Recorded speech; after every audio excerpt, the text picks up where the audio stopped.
Police officers of Reddit, what are some laws that you feel uncomfortable enforcing because you disagree with them?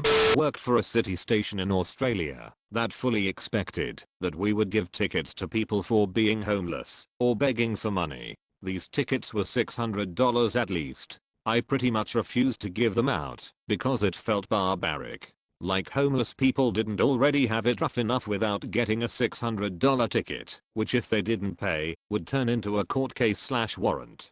How were they gonna pay it anyway? The only point to it seemed to be to kick them while they were down. Plus, begging for money is a summary offense here, not an indictable offense, and we have discretion for summary offenses, meaning the superior officers wanted us to be jackasses for the sake of it. I was in charge of training new recruits at the time, and I thought it was better to demonstrate compassion to them and teach them what services were available to the homeless and when, how to get them fast-tracked into emergency housing, and what places would offer free food.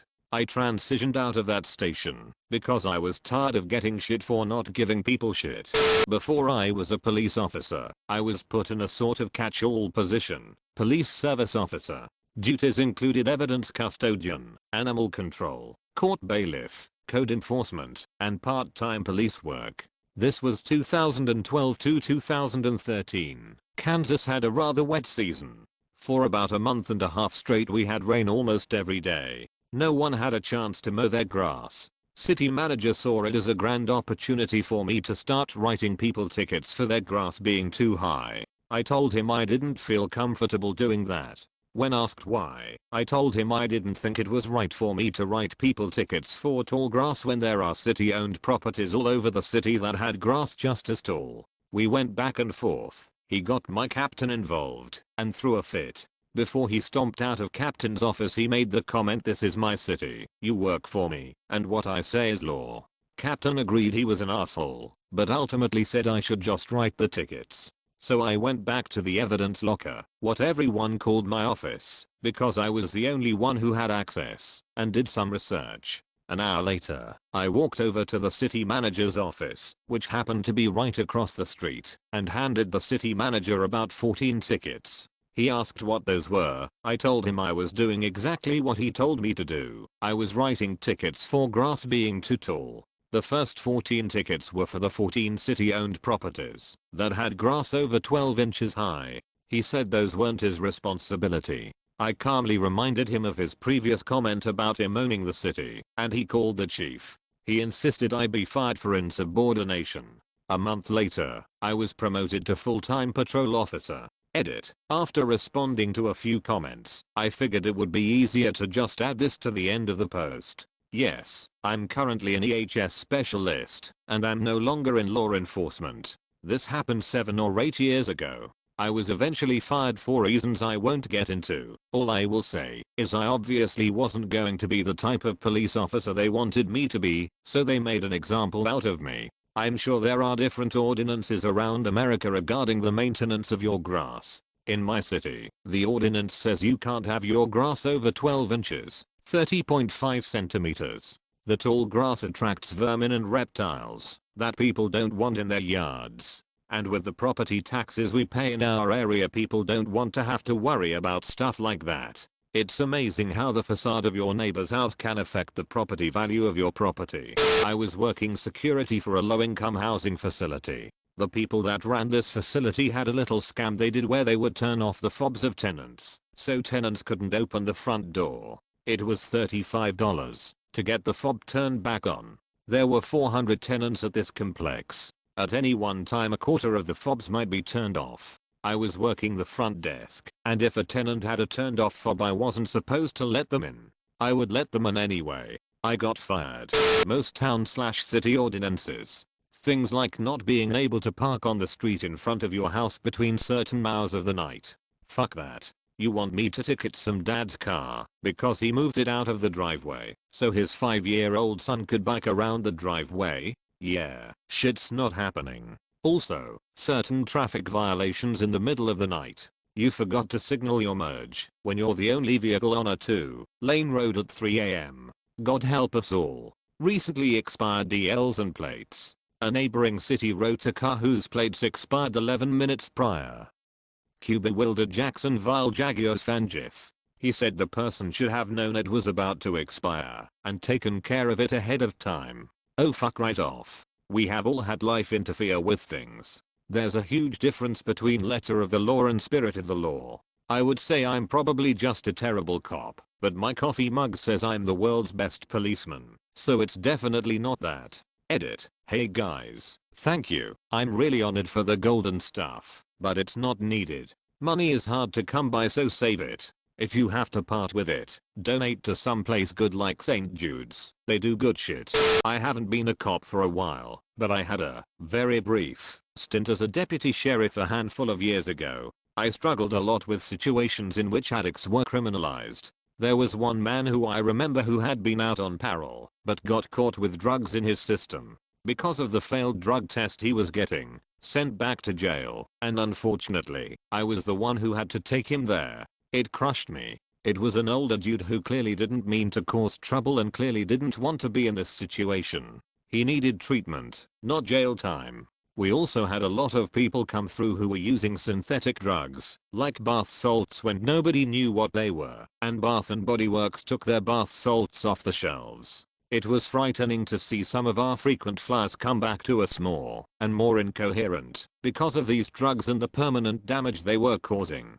But the truly heartbreaking moment was when I was transporting a young black man who was in for marijuana possession, and he said, "The next time I'm just using that synthetic shit. Your tests can't see that in my system." I went full on mama bear and told him, basically begged him, not to mess with that stuff, and relayed some of the things that I had seen. I have no way of knowing if he ever listened to me, but I really hope he did. Ultimately, my experience in this job changed my intended career path. I had been planning on staying in law enforcement for a chunk of time and then going to law school. I even had judges ready to write recommendation letters and a solid LSAT practice test score. But to see so many stupid and morally debased laws being upheld simply because that was the precedent didn't sit well with me. So I left that job and became a documentary filmmaker instead. Much less lucrative, but a more immediate way to work for justice.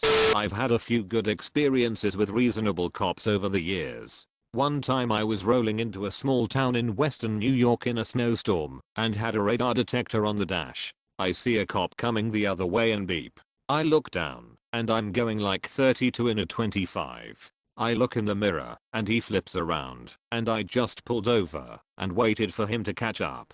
He gets out and says, "You were going a little fast back there. Why'd ya pull over?" I said, "Roads are slick. Didn't want ya to have to catch up to me." He goes back and runs my plate, comes back and bullshits with me for a couple, and says, "You have a good day, getting out to this snow." I had a run-in with the cops a few years ago where they could have easily taken me for at the very least public intoxication, but they cut me a break and gave me a ride home instead. Made me feel like they didn't want to take some drunk idiot to jail when he was just trying to get home and sleep. Here's a copy/paste of the full story if anyone is interested. I had taken a cab back from a work party and I was pretty drunk. My friend and I had just moved to this new apartment, so I accidentally gave the cab driver the wrong address. I ended up on a block that looked very similar to mine and a building that looked like mine. There were 2 doors before getting to my apartment door, which was on the first floor. Like my apartment building, they left the first door unlocked and locked the second door. I kept trying my keys to open it, but I couldn't and was confused. I went outside to look for my car, and it wasn't parked there. That's when I realized I was on the wrong block. I started walking in the direction I thought my apartment was when a cop car pulls up. They ask me what I'm doing, and I tell them I'm really drunk and I just want to go home, which was the honest truth. They told me they got a call about someone trying to get into an apartment building. I guess the people in that apartment building woke up and thought I was trying to break in. They were super suspicious of me at first, but eventually it became clear I was just some drunk idiot and not a burglar. They ran me through to make sure I didn't have warrants or anything, and when I checked out they offered me a ride home. The ride back was hilarious, because when we were getting to my apartment I tried telling them that it was a bit complicated to get to because of all the one-way streets. The officer driving was like, "Who do you think you're with?" and then turned on the lights and went the wrong way down the street. to get me home faster. It honestly felt like I was with the two cops from Superbad. I'm not a cop, but one of my friends was a military police officer and a majority of his domestic disputes were because of the wives, but he was always forced to remove the male spouse or the service member spouse in the instance of same-sex couples or remove the high-ranked spouse if both were in service. The case that really made him want to quit being an MP was our mutual friend had a domestic disturbance called to his house, and his wife, who everyone who had ever met her knew she was a straight up bitch and hated everyone. Well, she had started arguing with her husband and that led to her throwing stuff, anything in arms, reach at her husband. He started to record this, and he was still charged with domestic violence, even though he never hit her or anything, and he had to spend 24 hours locked up in the locked ward in the hospital, because he needed almost 30 stitches total, and had a pretty bad concussion. Both friends have since left the military. The one with the DV charge has been divorced from his ex. He also got the charges thrown out because of video footage.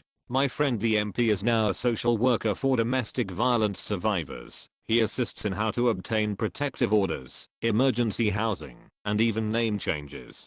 My dad is an officer, and in my state the police/state patrol officers do not have a minimum quota for tickets they have to write. In fact, it is illegal here for a superior officer to tell the lower ranking officer to write so many tickets. I have a point, I promise. Anyways, a while ago one of my dad's coworkers was being told by a superior officer, "You're not writing enough tickets. You need to write more tickets." Officer replied, "Yes sir," and wrote the superior officer a ticket for telling him to write more tickets. It's the best story I've ever heard from my dad about his job. I know it sounds like the most fake thing in the world, but I swear it's true. Obligatory, not a cop. 911 call taker. Any kind of petty non-emergency call where someone isn't directly bothering anyone are the most obnoxious calls to have to put in for us. If you call in to report teenagers skating, people smoking weed, or a party going on at 3 p.m. on a Wednesday, there's almost a 90% chance at least one person is insulting you for it. If it's not us, it's the dispatchers or the police themselves. Thanks for watching. I hope you enjoyed the video. Goodbye.